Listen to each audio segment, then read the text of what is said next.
GA Pratheepan அவர்களின் கவனத்துக்கு கொண்டு வருகிறேன். நீங்களும் உடன்பாடு என்று சொல்லுகிறார்கள். அங்கே காணி கிளை மற்றும் ICT கிளைகளில் வேலை செய்கின்ற உத்தியோகத்தர்கள் சும்மா இருக்கிறார்கள். அங்கே மக்கள் திருப்பி அனுப்பப்படுகிறார் என்ற முறைப்பாடு இருக்கிறது. எங்களோட இருக்கிற இந்த தமிழ் தேசிய கூட்டமைப்பு என்று சொல்லப்படுகின்ற இந்த கேவலம் கேட்ட ஒரு அரசியல் கட்சி எங்களை 16 வருடங்களாக விபச்சாரம் செய்திருக்கிறது. உங்களுடைய முன்னாள் ஜனாதிபதி ரணில் விக்ரமசிங்க அவர்கள் மிக தெளிவாக மூக்கறுக்கப்பட்டிருக்கிறார். சூர்பனகை மூக்கறுக்கப்பட்ட வரலாறு உங்களுடைய ரணில் விக்ரமசிங்க அவர்கள் மூக்கறுக்கப்பட்டிருக்கிறார். ஷாலினி என்று சொல்லியிருக்கிறார்கள். அந்த பெண் தன்னுடைய டிக்டாக் வலைத்தளம் மூலமாகவும் அது தவிர யூடியூப் வலைத்தளம் மூலமாகவும் விபச்சாரம் செய்கின்ற விடயங்கள் பொதுவெளிக்கு கொண்டு வரப்பட்டிருக்கிறது. அது தவிர அதுக்கு உடந்தையாக இருக்கும் கிளிநொச்சி OSC RM கிஷான் எனப்படுவார்கள். மேரට ඉන්න මිනිසුන්ට අවුරුදු 9 අවුරුදුට බබා බැඳලා දෙන්න බෑ. ඒක වැරදි. ඒක ප්‍රභාකරන් කිව්වොත් වැරදි. මම කිව්වොත් වැරදි. ඒකෙඩි කිව්වොත් වැරදි. ඒ කොහමද හෙට උදේ යනකොට හිතලා බලන්න අපේ දරුව. DK கார்த்திக் சம்பந்தமானது சம்பந்தப்பட்ட மனநோயாளி ஒரு யூடியூபர் என்னை கொலை செய்வதாக சொல்லியிருக்கிறார். அதையும் நான் எங்களுடைய பொதுமக்கள் பாதுகாப்பு அமைச்சருடைய கவனத்துக்கு கொண்டு வருகிறேன். தம்பி இளம்குமரன் சொல்லியிருக்கிறார் சர்வதேச விசாரணை இந்த நாட்டில் தேவையில்லை என்று. கவலை என்னவென்றால் என்னுடைய யாழ்ப்பாண சமூகம் எங்களுடைய அமைச்சர் உட்பட அனைவருக்குமே வாக்கு போட்டது எதுக்காவென்றால் எங்களுக்கு நியாயம் கிடைக்கும் என்ற ஒரே அடிப்படையில். ஆனால் சுமந்திரன் ஒருவர் இருந்தார், இதுல ஸ்ரீரன் ஒருவர் இருக்கிறவர். இவர்கள் ரணிலுடன் சேர்ந்து 2022ஆம் ஆண்டு கோதா ஹோம் என்று கோ ஹோம் என்றை கொண்டு வந்த போது பட்டலாந்து படுகொலை எனப்பட்டுகிட்ட 88,000 உங்களுடைய சகோதரர்கள் உங்களுடைய ரோகண விஜயவீர உட்பட எல்லாரையும் கொண்டு சுட்டு கொண்டே கனத்த மயானத்திலே உயிரோடு எறிந்த வரலாறு உள்ள ரணிலை நீங்கள் பிடிக்காமல் இருப்பது உங்களுடைய அரசியல் கலாச்சாரம் என்றால் நாங்கள் செய்யவில்லை, கொலை செய்யவில்லை.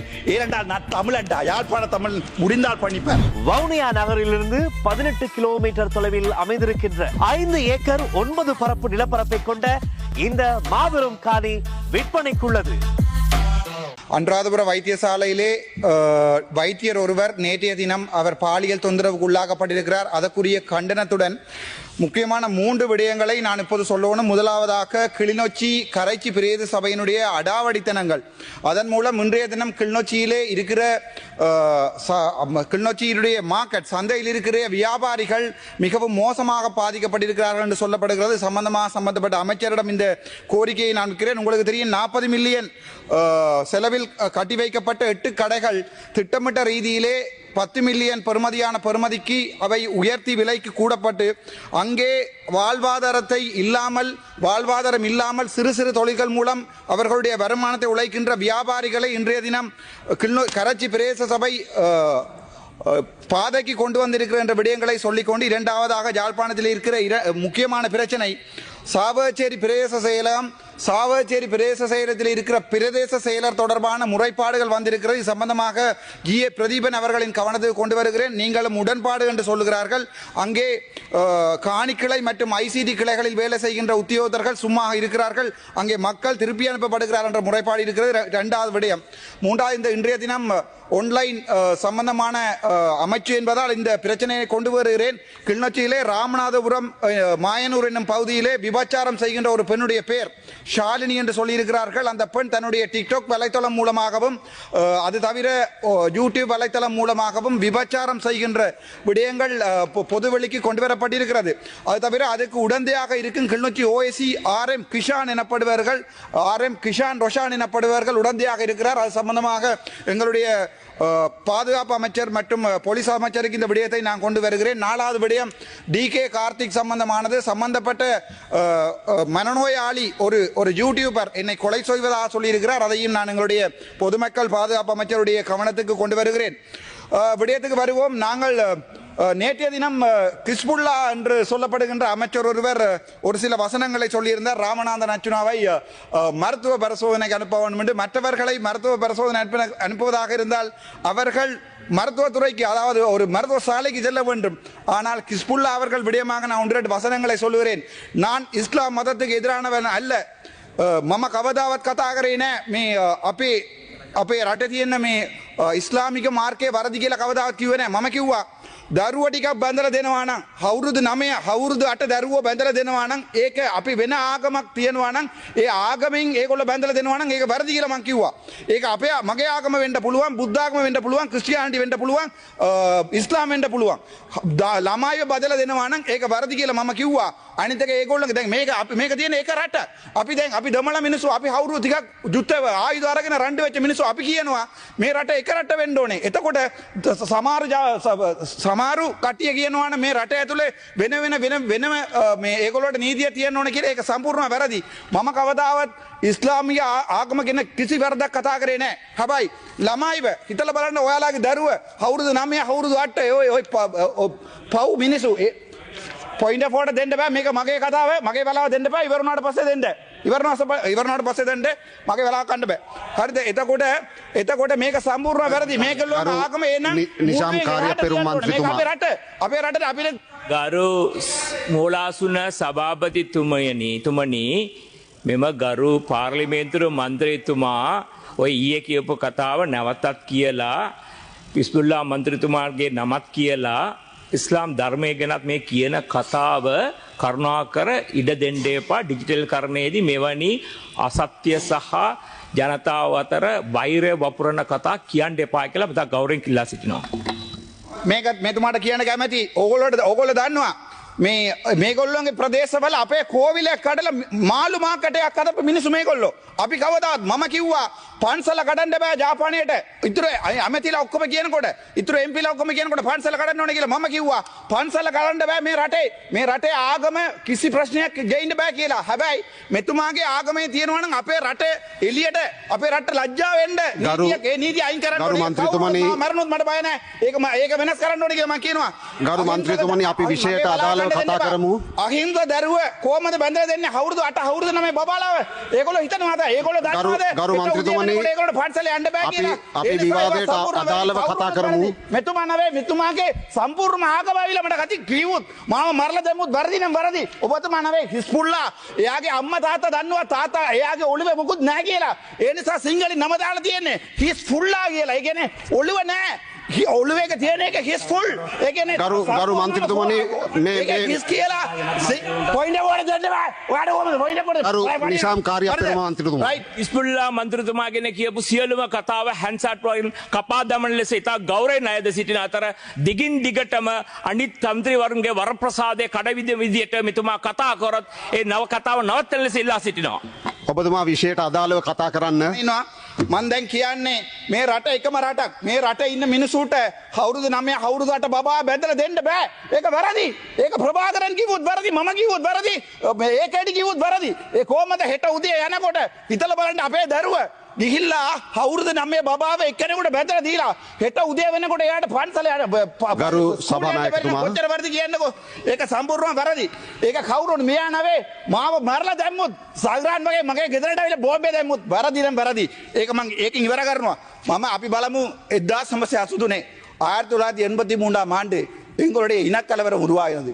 அப்போது இருந்த காலத்திலிருந்து 1990 ஆண்டிலிருந்து எங்களுடைய இனம் சில சம்பந்தப்பட்ட இனத்தவர்களால் வெட்டி கொலை செய்யப்பட்டது. எங்களுடைய உயிர், எங்களுடைய உடல் உறவுகள் வெட்டி கொலை செய்யப்பட்டது. ஆனால் அப்போதுதான் நாங்கள் ஆயுதம் தூக்கினோம். 1990களில் கூட என்னுடைய தேசிய தலைவன் இவர்களை சொல்லியிருக்கிறார், உங்களுடைய உடைமைகளுடன் வெளியேறுங்கள். உடைமைகளை எடுக்க வேண்டாம் சொல்லவில்லை. ஒரு நாள் கொடுத்திருக்கிறோம், உடைமைகளுடன் வெளியேறும் என்று சொன்ன பிரபாரின் வரலாறு இது. நாங்கள் இவர்களை கொலை செய்யவில்லை. ஆனால் எங்களுடைய தமிழ் மக்களை இவர்கள் வெட்டி வெட்டி கொலை செய்திருக்கிறார்கள். கிழக்கு மாகாணம் முழுக்க எங்களுடைய தமிழ் மக்களுடைய ரத்தம் ஆறாக ஓடி இருக்கிறது. அது மட்டுமல்ல, எங்களுடைய அம்மன் கோவிலை இடைத்து மீன் மார்க்கெட் கட்டிய இனம் இது. அது பிழை என்றால் பிழை, அது யார் வந்தாலும் பிழை இல்லை. ஒரு விடயத்தை நான் மேலும் சொல்லுகிறேன். நாங்கள் ஒரு பாவப்பட்ட இனம். 2009 வரைக்கும் உங்களுக்கு தெரியும், அல் ஜசீரா என்ற தொலைக்காட்சியிலே உங்களுடைய முன்னாள் ஜனாதிபதி ரணில் விக்ரமசிங்க அவர்கள் மிக தெளிவாக மூக்கறுக்கப்பட்டிருக்கிறார். சூர்பனகை மூர்க்கறுக்கப்பட்ட வரலாறு, ராவணன் தங்கை மூர்க்கறுக்கப்பட்ட அதே வரலாறு உங்களுடைய ரணில் விக்ரமசிங்க அவர்கள் மூக்கறுக்கப்பட்டிருக்கிறார். 2009ஆம் ஆண்டு எங்களுடைய இனப்படுகொலை, என்னுடைய சகோதரன், என்னுடைய அப்பா உட்பட ஒவ்வொருவரும் காணாமல் ஆக்கப்பட்ட போது இன்று வரை இந்த சிங்கள சமூகம் எங்களுக்கு நீதியை தரவில்லை. எங்களுடைய தம்பி இளங்குமரன் அவருடைய கருத்தை நான் இதில் சொல்ல விரும்புகிறேன். என்னவென்றால், தம்பி இளங்குமரன் சொல்லியிருக்கிறார், சர்வதேச விசாரணை இந்த நாட்டில் தேவையில்லை என்று. கவலை என்னவென்றால், என்னுடைய யாழ்ப்பாண சமூகம், எங்களுடைய அமைச்சர் உட்பட அனைவருக்குமே வாக்கு போட்டது எதுக்காக என்றால் எங்களுக்கு நியாயம் கிடைக்கும் என்ற ஒரே அடிப்படையில். ஆனால் தம்பி இளங்குமரனுடைய கூட்டு, சரி தம்பி இளங்குமரன் தான் ஒரு பேரினவாதிகள் என்ற ஒரு கட்சியோடு இருக்கிறார் என்று வைத்துக் கொள்வோம். அவருடைய தலைமை சொல்வதை தம்பி இளங்குமரன் சொல்ல வேண்டும், பாவம் அவன். ஆனால் எங்களோட இருக்கிற இந்த தமிழ் தேசிய கூட்டமைப்பு என்று சொல்லப்படுகின்ற இந்த கேவலம் கேட்ட ஒரு அரசியல் கட்சி எங்களை 16 வருடங்களாக விபச்சாரம் செய்திருக்கிறது.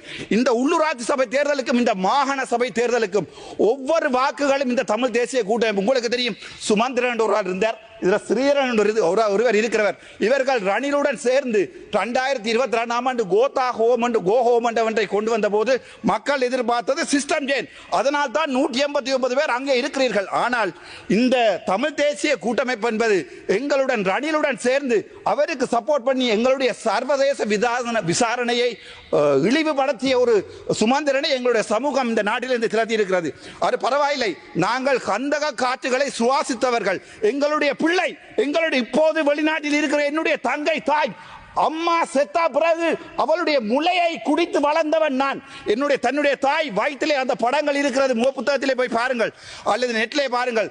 தாய் செல் அடிபட்டு இறந்தா பிறகு இல்லையான் மொய்க்கின்ற தாயின் உடம்பிலே பாலை அருந்தியவன் என்று வெளிநாட்டில் இருப்பதால் தான் நான் இன்று பாராளுமன்றத்துக்கு வந்திருக்கிறேன். அவன் போட்ட பிச்சை, வெளிநாட்டிலே என்னுடைய சகோதரர்கள் போட்ட பிச்சையால் 3 மாதத்திலே நான் பாராளுமன்றம் வந்திருக்கிறேன். ஆகவே மிகவும் தெளிவாக எங்களுடைய அரசாங்கத்திலே கேட்பது 2009 மட்டுமல்ல, சஹ்ரானுடைய இந்த இனவாதிகளுடைய இந்த சகல விடயங்களை நாங்கள் சர்வதேச நீதிமன்றத்துக்கு கொண்டு போக வேண்டும். நாங்கள் எங்களுடைய நாட்டிலே உங்களுக்கு தெரியும், எல்லா அரசியல்வாதிகளும் எப்போதுமே டீல் அடித்துக் கொள்வார்கள். உங்களுக்கு வடிவா தெரியும், நல்லாட்சி என்று ஒன்று வந்தது, அதுக்கு பிறகு என்ன நடந்தது? 2009 கோத்தபாய வந்து விரட்டடிக்கப்பட்டவர், அதுக்கு பிறகு ரணில் வந்தவர். எந்த சமூகமும் எந்த மக்களும் என்னுடைய அழிக்கப்பட்ட இனத்துக்கு இதுவரைக்கும் எந்த நியாயத்தையும் சொல்லவில்லை. அதனுடைய அங்கமாக ஏகேடி சொல்லி இருக்கிறார் என்னவென்றால், தான் கூட சர்வதேச விசாரணைக்கு போக மாட்டேன். ஒரு வாக்கு யாழ்ப்பாணத்திலே ஏகேடியினுடைய கட்சிக்கு விழுமாக இருந்தால் அது என்னுடைய தலைவனுக்கும் என்னுடைய 44,000 போராளிகளுக்கும் இப்போது மீதம் இருக்கிற எங்களுடைய இனத்தின் கோடாளி காம்புகளாக இருக்கும் என்பதை உங்களுக்கு நான் சொல்லிக் கொண்டுறேன். அது தவிர உங்களுக்குமே தெரியும், எங்களுடைய புதுமாத்தலன் உட்பட சகல ஹாஸ்பிட்டல்கள் கூட ஷெல் ஆட்லரி அடிக்கப்பட்டிருக்கிறது, அங்கே புக்காரா அடிக்கப்பட்டிருக்கிறது என்ற உண்மையை அல் ஜசீரா தொலைக்காட்சியிலே எங்களுடைய முன்னாள் ஜனாதிபதி ஒத்துக்கொண்டிருக்கிறார். அது பரவாயில்லை. பட்டலாந்து படுகொலை உங்கள் சார்பாக நான் கதைக்கிறேன், உங்கள் குரலாகவும் நான் இருக்கிறதுக்கு தயாராக இருக்கிறேன். பட்டலாந்து படுகொலை எனப்பட்டுக்கிட்ட 88,000 உங்களுடைய சகோதரர்கள், உங்களுடைய ரோகண விஜய் வீர உட்பட எல்லாரையும் கொண்டு சுட்டு கொண்டே கனத்த மயானத்திலே உயிரோடு எறிந்த வரலாறு உள்ள ரணிலை நீங்கள் பிடிக்காமல் இருப்பது உங்களுடைய அரசியல் கலாச்சாரம் என்றால் நான் அரசியலிலே ஒரு புள்ளியாகவே இருக்க விரும்புகிறேன். சரி, அதையும் பார்ப்போம். உங்களுக்கு தெரியும், ஜெனரல் சவேந்திர டி சில்வா எனப்படுபவர் ஒரு பிளாக் லிஸ்ட் பண்ணப்பட்ட ஒரு ராணுவ கமாண்டோ. அவர் மனித உரிமைகள் மீறுகிறார் என்று சொல்லி யுஎன் ஹியூமன் ரைட்ஸ் கமிஷன் நேற்றைய தினம் கூட யுஎன் ஹியூமன் ரைட்ஸோட என்னோட ஒரு ஆன்லைன் சூம் மீதமான இது நடந்த போது என்னுடைய குரலை இந்த பாராளுமன்றத்திலே இவர்கள் கதைக்க விட இல்லை என்பதை யுஎன் ஹியூமன் ரைட்ஸ் ஹை கமிஷனிலே முறைப்பாடாக எடுத்திருக்கிறார்கள். நான் இதை யுஎன் ஹியூமன் ரைட்ஸ் கொண்டு போயிருக்கிறேன். எனக்கு 77 நாள் கதைக்காமல் தந்திருப்பதற்கு. அதே போன்றுதான் எங்களுடைய சவேந்திர சில்வா அமெரிக்க அரசாங்கம். இன்னொரு விடயத்தை சொல்கிறேன். நான் பலஸ்தீனத்திலே உங்களுக்கு தெரியும் காசாவிலே நடக்கின்ற போர், அந்த காசாவிலே நடக்கின்ற போரின் போது அமெரிக்காவால் சொல்லப்பட்ட விடயம் என்னவென்றால், கோத்தபாயவும் அதே நேரம் எங்களுடைய முன்னாள் ஜனாதிபதி மஹிந்த ராஜபக்சவும் எவ்வாறு எங்களுடைய மக்களை பாதுகாப்பு பிரதேசத்துக்கு போ என்று சொல்லி குண்டடித்தார்களோ அதே மாதிரியே கொலை செய்ய வேண்டும் என்ற ஒரு முறைமையை வலதுசாரி அமெரிக்கன் அமைப்பு ஒன்று இஸ்ரேலுக்கு சொல்லியிருப்பதாக எங்களுடைய மெஹ்தி ஹாசன் சொல்லியிருக்கிறார். இதன் அடிப்படை என்னவென்றால், நாங்கள் சர்வதேசத்தால் நாங்கள் அழிக்கப்பட்டிருக்கிறோம் என்று ஏற்பட்டிருக்கிறது. யுஎன் ஹியூமன் ரைட்ஸ் கமிஷன் சொல்லுகிறது எங்களுடைய 40,000 சகோதரர்கள் அழிக்கப்பட்டிருக்கிறார்கள். இப்போது இருக்கும் ஒரே குரல், தமிழனின் ஒரே குரலாக நான் இருக்கிறதுக்கு ஆசை. எனக்கு சாவதற்கு பயமில்லை. சாவதா இருந்தால் எனக்கு பாதுகாப்பு நீங்கள் தரவில்லை, தேவையில்லை. என் கைகள் என்னை பாதுகாத்துக் கொள்ளட்டும், அல்ல என் உடலை என்னுடைய சகோதரர்களுக்கு நீங்க அனுப்பி வையுங்கள். 44,000 உறவுகள் பார்த்து கொண்டு தான் இருக்கின்றன. உங்களுடைய அரசாங்கம் தந்து பாதுகாப்பில் வாழ்வதை விட என் உயிரை இழந்த என் சகோதரர்களோட போயிருக்க நான் தயாராக இருக்கிறேன். ஆனால் மிகவும் கவலை என்னென்றால், இந்த 1-2 ஒரு முஸ்லிம் அமைச்சர்கள் எங்களை பார்த்து கதைக்கிற கதை. நாங்கள் எந்த இனத்துக்கும் எதிரானவர்கள் அல்ல. ஒரு நாளில் போங்கோ யாழ்ப்பாணத்தை விட்டு வெளியேறுங்கள் என்று சொல்லி உடைமைகளுடன் வெளியேறுங்கள் சொன்ன தலைவன் நான், என்னுடைய தலைவன். ஆனால் இவர்கள் என்ன சொல்லி இருக்கிறார்கள் என்றால் எனக்கு மூளை சரியில்லை. இதே அவருடைய தாயார் தெளிவாக සිංහලத்திலே பேர் එයාගේ අම්මා හිස්බුල්ලාගේ අම්මා හරියටම නම දාලා තියෙනවා හිස්බුල්ලා. ඒ කියන්නේ ඒ ඔළුව හිස් කියලා තියෙන්නේ. ඒක සිංහලෙන් නම දාලා තියෙන්නේ. කඩාගෙන ඉන්න. ගරු මන්ත්‍රීතුමනි නෑ සාදාරස් පිළියෝ සරන් සරම් ගරු මන්ත්‍රීතුමනි අපි මේ විවාදය විනයානුකූලව ගෙන යා යුතුයි. මගේ අයිතිවාසිකම් තියෙනවා. මගේ නම සටහන් කරලා ඒ හිස්බුල්ලා මන්ත්‍රීතුමා කියපේකට උත්තර දෙන්න මට අයිතිය තියෙනවා. වෙනත් මන්ත්‍රීවරුන්ට අපහාසයක් වෙනවා නම් ඔබේ කතාව නවත්තන්න සිද්ධ වෙනවා මට. කොච්චරලා තියෙනවද? වෙන මන්ත්‍රීවරුන්ට හෝ කාට හෝ අපහාසයක් කරනවා නම් මේ කතාව නවත්තන්න සිද්ධ වෙනවා මට. මන්ත්‍රීතුමා අහන්න මගේ නම සටහන් කරලා මම පිස්සක් කියලා කියනවා. ඔබතුමා විවාදයට සහභාගී වෙන්න ඔබතුමාගේ කාලය තව විනාඩියයි තියෙන්නේ. මං අහන්නේ ෆීඩෝෆීලියා කියන්නේ ඔබතුමාගේ කාලය තව විනාඩියයි. මගේ බලාව අර පැත්තට දීලා තියෙනවා වරදක් කරන්න එපා. ෆීඩෝෆීලියා කියන්නේ පොඩි ළමයිත් එක්ක සෙක්ස් කරන ලෙඩක් තමයි ෆීඩෝෆීලියා. එතකොට පොඩි දරුවක් අපි දැකලා එයාත් එක්ක සෙක්ස් කරන්න ඕනේ කියලා හිතනවා නම් ඒක ෆීඩෝෆීලියා. එතුමාට සයිකෝද නැත්නම් ඒක බරදි කියලා කියපු එකට මම පිස්සක්ද කියලා මම මේ ජනතාවට අහනවා. ඒක අමතරව මට කියන්න කැමතියි. මම තපරේ ඉවර කරන්න. මට ඕන නැහැ වෙලාව ඔයගොල්ලෝගේ වෙලාව අරගෙන මට කතා කරන්න කිසි ඕමනාවක් නැහැ. හැබැයි මගේ වෙලාව දෙන්නේ නැහැ කියලා UN Human Rights Commission එකේ හයි කොමිෂන් එකේ මම කියලා කම්ප්ලේන්ට් කරලා දිනවා. ඒක බලාගමු අපේ රට වෙනුවට. ඔබතුමා මාතෘකාවට අදාළව කතා කරේ නැතුව කාලය ගෙවිලා ගියා නිකමට. මගේ කතාව දෙන්නේ මට කරුණා කරලා තව විනාඩියකින් කතාව අවසන් කරන්න. ඔබතුමාට ඩිසයිඩ් කරන්න බෑ මම කතා කරන්නේ මොනවද කියලා. හරිද? ඔය පුටුවේකට අපි රෙස්පෙක්ට් එකක් දෙනවා. මගේ බලාව නැස්ති කරන්න එපා. මේ බේජ පබ්ලික් ඉන්වෙස්ට්මන්ට් ප්‍රොජෙක්ට් කියලා පොතක් තියෙනවා. මේ පොත ගැන මම විනාඩියකින් හෙටින් කියලා ඉවර කරන්නම්. මේකින් இந்த மேஜர் பப்ளிக் இன்வெஸ்ட்மெண்ட் புத்தகத்திலே வடக்கு கிழக்கு மாகாணத்திலே ஜெனரல் எடுகேஷனுக்காக நீங்கள் வழங்கி இருக்கிறது சைபர் வீதம். அதே மாதிரி யூனிவர்சிட்டிக்காக நீங்கள் அதாவது பல்கலைக்கழகங்களுக்காக நீங்கள் வழங்கி இருக்கிறது 0.28 வீதம் வடக்குக்கு, கிழக்குக்கு 0.8 வீதம். அதே மாதிரி இளைஞர்களுடைய விளையாட்டுத்துறைக்காக நீங்கள் வழங்கி இருக்கிறது சைபர். அதே மாதிரி பெண்களுடைய பாதுகாப்புக்காக வழங்கி இருக்கிற சைபர். வினாடி இது religion cultural and heritage ministry 2350 million பாவித்திருக்கிறது. ஆனால் இந்த புத்தகத்திலே வடக்கு கிழக்கு இருக்கிறது சைபர். அதே நேரம் நொதர்ன் ப்ரோவின்ஸில் அக்ரிகல்ச்சர் அண்ட் லைஃப் ஸ்டாக்குக்காக 18 பில்லியனும் 25 பில்லியனும் பாவிக்கப்பட்டிருக்கிறது. வடக்குக்காக டூரிசத்துக்கு வரப்பட்டிருக்கிறது பிந்துவாய் சைபர். මිචදේ සොලි තපරේ දෙන්න මම ඉවර කරන්න. ඒ වගේ නොදර්න් ප්‍රොවින්ස් එකේ අපි මුල්ලිවායි කාලේ අපි අර පාලම හදන්න දුන්නා මිලියන් 500ක්. හැබැයි 500 மில்லியன் கொடுக்கப்பட்டிருக்கிறது. அந்த 500 மில்லியன் 1.37 வீதம் மொத்தம் உங்களுடைய வடக்கினுடைய செலவினுடைய 1 வீதம் சைபர் வீதமான இவற்றையெல்லாம் தந்துவிட்டு வடக்கு மக்களுடைய வாக்குகளை நீங்கள் பிச்சையாக கேட்டு என்னுடைய இனத்தை அவசான் கரන්න. என்னுடைய இனத்தை நீங்கள் அவமதிப்பீர்களாக இருந்தால் வடக்கில் இந்த முறை உள்ளூராட்சி சபையிலே விழுகிற ஒவ்வொரு ஓட்டும் எனக்கு எதிரான ஓட் அல்ல, என்னுடைய தமிழனுடைய எதிர்காலத்துக்குரிய ஓட். ஆகவே ஒவ்வொரு மக்களும் தயவு செய்து சிந்திக்க வேண்டும். நாங்கள் யார்? நாங்கள் தமிழர். நாங்கள் இன்னொரு இனத்தை ஒரு நாளிலே ஒழுங்காக வெளியே போ என்று சொன்ன தமிழன் நான்.